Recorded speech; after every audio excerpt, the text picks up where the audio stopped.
मराठी माणसाच्या मनावर अधिराज्य गाजवणारं एकमेव digital channel सप्तनगरी news.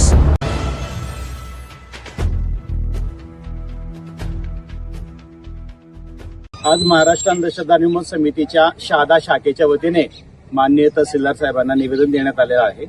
Ashok Kharat प्रकरणावर शासनाने कठोर कारवाई करावी, निष्पक्ष चौकशी करावी आणि जे या सगळ्या अत्यंत घृणास्पद आणि भयानक अशा प्रकरणामध्ये सहभागी आहेत त्या सर्वांपर्यंत ह्या तपास यंत्रणेने पोहोचलं पाहिजे असं आम्ही आमच्या भावना सांगितल्या।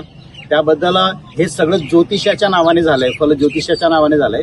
जादूटोणाविरोधी कायद्यामध्ये फलज्योतिषाचा सुद्धा समावेश करण्यात यावा आणि पोलीस पाटलांचं लवकरात लवकर जादूटोणाविरोधी कायद्याअंतर्गत प्रशिक्षण लावावं अशी पण आम्ही त्यांना विनंती केलेली आहे। यासोबत जादूटोणाविरोधी कायद्याचा कक्ष हा पोलीस ठाण्यामध्ये तयार झालेला असतो, पण प्रत्यक्ष झालाय की नाही त्याची पण चौकशी करावी आणि जिल्हा स्तरावर जादूटोणाविरोधी कायद्याअंतर्गत जी कमिटी तयार झाली त्या कमिटीचं पण कार्यवाही त्वरित सुरू करावी। त्या कमिटीच्या बैठका होत नाहीत, अंधश्रद्धा निर्मूलन चळवळीसारख्या कार्यकर्त्यांना त्याच्यामध्ये सहभागी करून घेतलं जात नाही।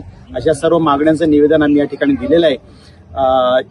एवढं प्रचंड महिलांचं शोषण या अशोक खरात प्रकरणामध्ये आपल्या सगळ्यांना दिसून येतं की आपण आपल्या सगळ्यांची तळपायाची आग मस्तकाला जाते।